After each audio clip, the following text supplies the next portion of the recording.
नमस्कार दोस्तों, wealth sky के एक और नए इंटरेस्टिंग वीडियो में आप सभी लोगों का स्वागत है। मेरा नाम है सुधीर और इस पर्टिकुलर वीडियो में हम बात करने वाले हैं निफ्टी एंड बैंक निफ्टी के बारे में। दोनों के चार्ट को अंडरस्टैंड करेंगे। मंथली, वीकली, डे चार्ट पे देखेंगे कि किस तरीके का प्राइस एक्शन बन रहा है और ये जो शार्प फॉल मार्केट में आया है इसके बाद मार्केट क्या कर सकता है, किस तरीके का प्लानिंग आपका होना चाहिए, इस चीज़ को हम अंडरस्टैंड करने की कोशिश करेंगे। तो वीडियो को यहाँ पे हम स्टार्ट करते हैं। सबसे पहली चीज़ आती है कि हमें ये प्लान होना चाहिए कि ये चीज़ एक्सपेक्टेड होनी चाहिए कि मार्केट किस तरीके से रिकवरी दिखा सकता है, किस तरीके से फर्दर फॉल आ सकता है। इस चीज़ को हमें यहाँ पे अंडरस्टैंड करना है। तो सिंपल सा लॉजिक है, सबसे पहले हम उसी चीज़ को अंडरस्टैंड करते हैं। तो देखिए, मार्केट ऑलमोस्ट एक स्ट्रेट लाइन में गिरा है।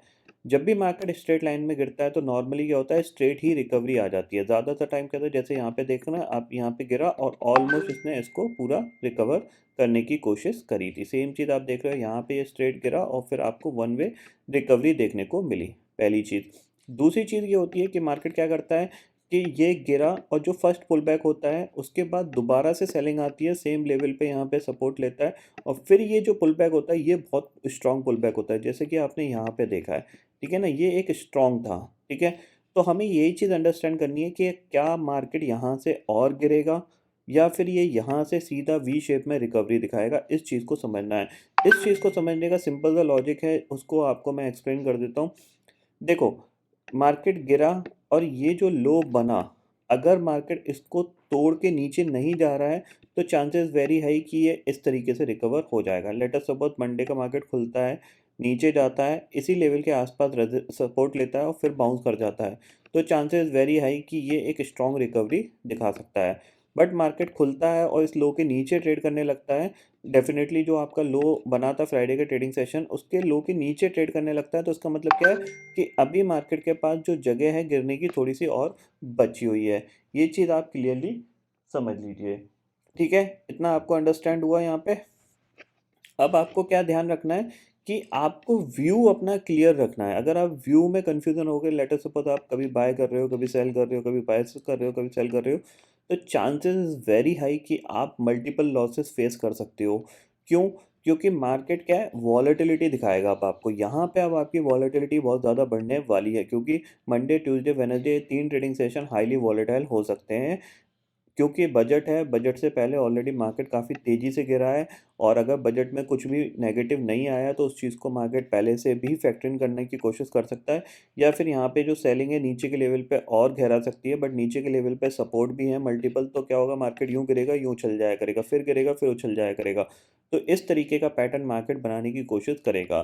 तो ये 3 दिन आपके लिए बहुत ही ज़्यादा क्रूशियल हैं अगर आप अपने अकाउंट को बहुत ज़्यादा सेफ रखना चाहते हो, क्योंकि यहाँ से आईवीज़ भी बढ़ेंगी, ये चीज़ ध्यान रखिएगा। विक्स बढ़े ना बढ़े लेकिन आईवीज़ ज़रूर बढ़ेंगी, आईवीज़ बढ़ेंगी जिसकी वजह से ऑप्शन के प्रीमियम और ज़्यादा महँगे होते हुए दिखाई देंगे। तो एक गलती आपको बड़े लॉस में डाल सकती है, तो यहाँ पे आपको बहुत ही ज़्यादा स्ट्रिक्टली अलर्ट होके काम करना है।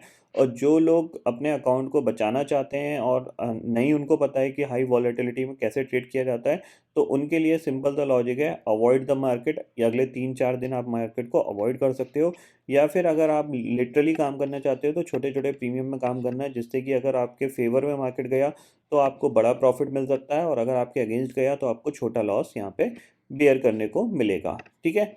इतना समझ में आ गया? अब हम प्योरली एनालिसिस करते हैं, अपनी अंडरस्टैंड करते हैं कि मार्केट किस तरीके से कामकाज कर सकता है। सबसे पहली चीज़, ऑप्शन चेन डाटा में यहाँ पे अभी फ़िलहाल कुछ नहीं है। क्यों नहीं है? क्योंकि मार्केट एक इवेंट पे जा रहा है और इवेंट से पहले ऑप्शन चेन डाटा में कोई भी एक हेल्पफुल इंडिकेशन नहीं मिलता है। ऑप्शन चेन डाटा तभी आपके प्रॉपर्ली काम आती है जब मार्केट विदाउट इवेंट स्टेबलाइज होकर ट्रेड कर रहा होता है, तब आप इजीली प्रेडिक्ट कर सकते हो। बट फिलहाल इस कंडीशन में आप ऑप्शन चेन डाटा को यूटिलाइज नहीं कर सकते हो, ये चीज़ क्लियरली समझ लीजिए। बट फिर भी अगर हम यहाँ पे अंडरस्टैंड करने की कोशिश करें तो कॉल राइटर्स में सबसे हाईएस्ट ओपन इंटरेस्ट 18,000 की कॉल पे है और पुट राइटिंग में अगर देखा जाए तो यहाँ पे अराउंड आपको नीचे चलते हैं, 45 लाख का ओपन इंटरेस्ट खड़ा हुआ है जो कि आपका 17,000 की पुट पे है। यानी 17,000 18,000 ऐसी कुछ रेंज बनने की कोशिश हो रही है। इवन 16,500 की पुट पे भी करीब करीब 34 लाख का ओपन इंटरेस्ट है, जो कि 7 रुपये का प्रीमियम है, जो कि ऑप्शन सेलर के लिहाज से काफ़ी अच्छा प्रीमियम है, क्योंकि 16,500 ऑलमोस्ट 1000 पॉइंट डाउन है। ठीक है ना, इसके नीचे चलते हैं तो 5 पॉइंट का प्रीमियम 16,300 की पुट पे भी मिल रहा है, जहाँ पे 20 लाख का ओपन इंटरेस्ट खड़ा हुआ है। यानी नीचे की साइड अराउंड 16,500 के नीचे पुट राइटर्स की थोड़ी लॉटरी लगी हुई है। टोटल प्रीमियम अगर कलेक्ट करने को यहाँ पे मिलता है तो 5, 10, 22 और 29, ऑलमोस्ट देखा जाए तो करीब करीब 45-50 रुपये मिल रहे हैं, जो कि काफ़ी अच्छे हैं सेलर के लिहाज से, क्योंकि 16,500 काफ़ी दूर है। 16,500 के नीचे ये एक्सपायरी होगी। एक्सपेक्टेशंस थोड़ी सी कम है, बट मार्केट है, कुछ भी कर सकता है, बट थोड़ी सी एक्सपेक्टेशंस कम है, क्योंकि 2 दिन है मार्केट। भाई 17,500 से 1000 पॉइंट्स 2 दिन में नहीं गिरेगा, ठीक है ना।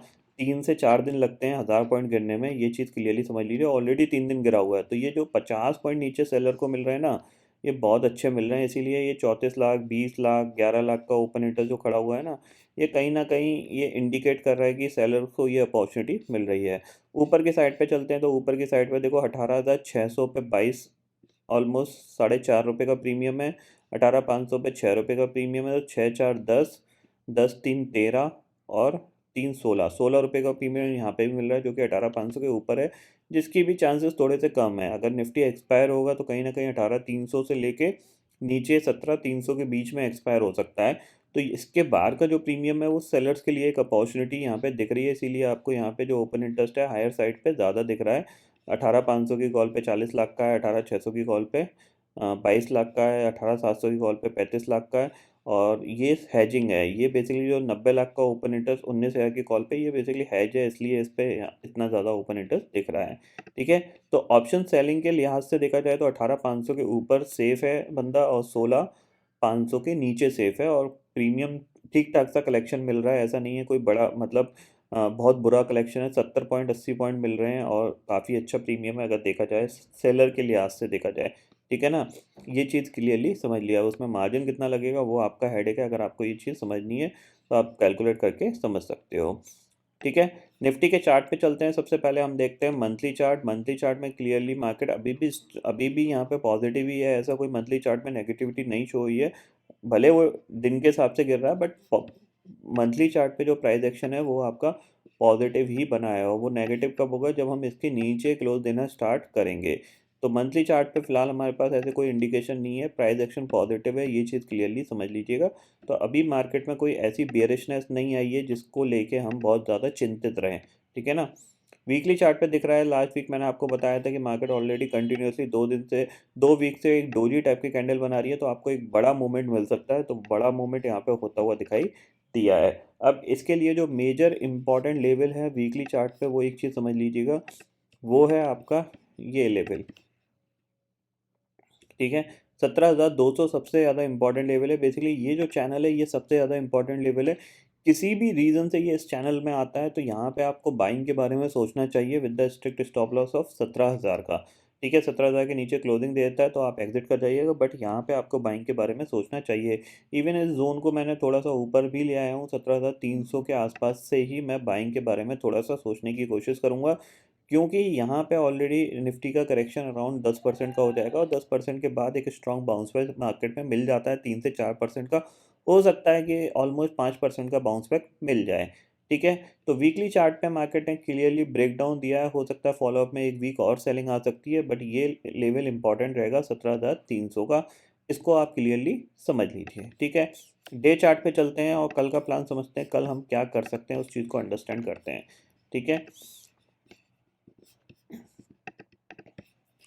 तो डे चार्ट पे आपको यहाँ पे क्लियरली दिख रहा है कि कंटिन्यूसली सेलिंग मार्केट में देखने को मिली है। 3 दिन मार्केट गिर चुका है, हो सकता है कल के दिन और फॉलोअप में सेलिंग देखने को मिल सकती है, क्योंकि अभी भी मार्केट के पास जगह है गिरने की। अराउंड अगर सिंपल मूविंग एवरेज की बात करें तो 17,290 के करीब आता है। अगर ये फॉलोअप में गिरता है तो डेफिनेटली आपको यहाँ पे क्या है कि इस लेवल तक ये जा सकता है। 15 मिनट टाइम फ्रेम के हिसाब से अगर हम यहाँ पे समझते हैं तो देखो सिंपल ही चीज़ ये आती है, किसी भी रीज़न से अगर ये गैप अप खुल जाता है इस लेवल के आसपास, मान लीजिए 17,670 से लेके और 17,725 इस लेवल के आसपास कहीं खुलता है, तो वहाँ पे एक सेलिंग अपॉर्चुनिटी बन सकती है। टारगेट आपके लिए यही होगा 17,500। अगर 17,500 ब्रेक करता है तो नेक्स्ट टारगेट 17,400 होगा। बाइंग के बारे में हम तभी सोचेंगे जब ये 17,800 के ऊपर निकलेगा, ठीक है। या तो ये नीचे आ जाए 17,300 के करीब, वहाँ पे हम बाय करने की सोचेंगे, या फिर ये 17,800 के ऊपर निकले तब हम बाय करने की सोचेंगे। तो बाइंग का एरिया कहाँ है? बाइंग का एरिया इस लेवल के ऊपर या फिर 17,300 के आसपास, ठीक है। इतना क्लियरली समझ लिया। इसके बीच में आपका क्या है, मार्केट यहाँ पे सेलिंग के लिए ही यहाँ पे पुल बैक दिखाएगा। बेसिकली ये ऊपर गया तो ये सेलिंग के लिए दोबारा से नीचे आ जाएगा। तो 17,400 के 17,300 के आसपास हम यहाँ पे बाय करने की कोशिश कर सकते हैं। एक्सपेक्टेशन ये है कि मेरा कि कल का ट्रेडिंग सेशन भी अगर गिर जाता है मार्केट, तो परसों का ट्रेडिंग सेशन और बजट का ट्रेडिंग सेशन, इन दोनों ट्रेडिंग सेशन में एक शॉर्ट कवरिंग आ सकती है। मार्केट बाउंस कर सकता है स्ट्रांगली 2 से 3% का, तो वो मैं एक्सपेक्ट करता हूँ। तो मैं चाहता हूँ कि कल मार्केट गिरे गिरे, ठीक है ना। भले मैं कल ट्रेड ना करूँ करूँ, जो भी चीज़ होगी वो मैं कल बता दूंगा, बट मैं चाहता हूँ कल मार्केट गिरे। और या तो ये पैनिक सेलिंग में गिर जाए 17,300 तक, या फिर ये पूरे दिन गिरता रहे। अगर गिरता है तो बहुत अच्छी बात है। तो नेक्स्ट ट्रेडिंग सेशन, जो अगले 2 ट्रेडिंग सेशन होंगे, उसमें मैं बाइंग, प्योरली बाइंग के लिए फोकस करूंगा, ठीक है। इतना आपको समझ में आ गया। बैंक निफ्टी में चलते हैं, तो बैंक निफ्टी को देखते हैं यहाँ पे। तो बैंक निफ्टी का देखो 200 डे मूविंग एवरेज आ रहा है 38,700 पे। तो यहाँ से अगर देखा जाए तो करीब 1600 पॉइंट की जगह है बैंक निफ्टी में अभी भी स्टिल गिरने के लिए। अगर ये इस लेवल तक जाता है तो बहुत अच्छी अपॉर्चुनिटी बाइंग साइड पे बन सकती है। एक स्ट्रॉन्ग ट्रेंड अपसाइड का बन सकता है, जो कि ईजिली बैंक निफ्टी को 2000 पॉइंट जंप करा सकता है, ठीक है ना। तो इस लेवल पे मैं बाय करने के लिए सोचूंगा, और यहाँ से अगर बाउंस आता है तो स्ट्रॉन्ग बाउंस यहाँ पे देखने को मिलेगा, ठीक है। 15 मिनट टाइम फ्रेम के हिसाब से देखा जाए तो अभी भी बैंक निफ्टी स्टिल वीक है, क्योंकि ऑलमोस्ट डे लो के आसपास ये क्लोज हुआ है। इसका मतलब ये है कि थोड़ी सी और यहाँ पे सेलिंग अभी बची है। निफ्टी ने थोड़ा सा बाउंस करके दिखाया था, नीचे 100 पॉइंट की रिकवरी आई थी, बट बैंक निफ्टी स्टिल थोड़ा सा वीक दिख रहा है, ठीक है। तो इसके लिए इंपॉर्टेंट लेवल है, जाहिर सी बात है, अपने ये इस लो के नीचे जाता है, ठीक है। तो दोबारा से सेलिंग देखने को मिल सकती है। टारगेट आपका होगा पहला 39,750 का, और दूसरा टारगेट होगा 39,500 का। इस लेवल तक आपको पैनिक सेलिंग देखने को मिल सकती है, मीन्स बहुत ही शार्प सेलिंग आएगी, ठीक है ना। बेसिकली ये जो अब नीचे के जो टारगेट हैं, ये सारे शार्प सेलिंग में ही कवर होंगे। पूरी स्क्रीन पे मार्केट गिरेगा, इसके एक्सपेक्टेशंस मेरे को थोड़े से कम है। ऐसी ये बड़ी सी कैंडल बनेगी और उस कैंडल के बाद ये रिकवर करने की कोशिश कर सकता है। तो ये व्यू आप क्लियरली समझ लीजिए। 40,500 इवन इस हाई के ऊपर जब तक नहीं निकलता, 40,700 के ऊपर जब तक नहीं निकलता, तब तक ये सेलिंग के लिए ही मार्केट बना रहेगा। अगर एक बार इस हाई के ऊपर सस्टेन करने लगे, तो फिर हम एक्सपेक्ट कर सकते हैं यहाँ पे थोड़ी बहुत रिकवरी आ सकती है, ठीक है। इतना आपको समझ में आया यहाँ पे। ग्लोबल मार्केट की सिचुएशन बिल्कुल पॉजिटिव है, यहाँ पे हम बिल्कुल नहीं कह सकते नेगेटिव है, क्योंकि नैस्डैक ने 12,000 के ऊपर क्लोजिंग दिया है। डाउ जोन्स भी ऑलमोस्ट 34,000 के आसपास क्लोज हुआ है, आप देख सकते हो यहाँ पे। क्योंकि डाउ जोन्स में कोई शार्प सेलिंग नहीं थी, नैस्डैक गिरा था, तो नैस्डैक कंटिन्यूसली रिकवर करना स्टार्ट कर गया है। तो कहीं ना कहीं जो ग्लोबल मार्केट है पॉजिटिव बने हुए हैं। जो भी ये डिप आ रही है हमारे मार्केट में, this is the buying opportunity. जो भी अच्छी क्वालिटी के स्टॉक्स हैं, आप उनमें इन्वेस्ट कर सकते हो। अदानी ग्रुप से दूर रहिएगा, क्योंकि अदानी ग्रुप में हो सकता है आपको स्ट्रॉन्ग बाउंस बैक देखने को मिले, बट यहाँ पे आपको ट्रैप भी किया जा सकता है। तो आप अदानी ग्रुप में अगर जो भी इन्वेस्टमेंट करो, तो उसको सोच समझ के ही करिएगा, क्योंकि वहाँ पे आपके फंसने के चांसेस बन सकते हैं, ठीक है। तो वहाँ पे आप थोड़ा सा दूर ही रहिए उससे। मैं वहाँ पे कोई बाय सेलिंग का रिकमेंडेशन नहीं दे रहा हूँ, बट आप जो भी इन्वेस्टमेंट करते हो, तो वहाँ पे रिस्क यही है कि अगर रिकवरी आई तो बहुत स्ट्रॉन्ग आएगी, और अगर यहाँ से फर्दर फॉल आया तो वो भी काफ़ी ज़्यादा स्ट्रॉन्ग रहेगा। ये चीज़ आप क्लियरली समझ लीजिए, ठीक है। तो आई होप दोस्तों ये पर्टिकुलर डाटा आपको समझ में आ गया होगा। दोस्तों फिलहाल इस वीडियो में इतना ही है। आई होप ये वीडियो आपको पसंद आएगा। वीडियो पसंद आता तो लाइक और शेयर ज़रूर करिएगा, और चैनल को जो सब्सक्राइब कर लीजिए, क्योंकि मैं सुधीर लेके आता रहूँगा हर दिन आपके लिए नए नए वीडियो। इसी के साथ शुक्रिया दोस्तों, जय हिंद।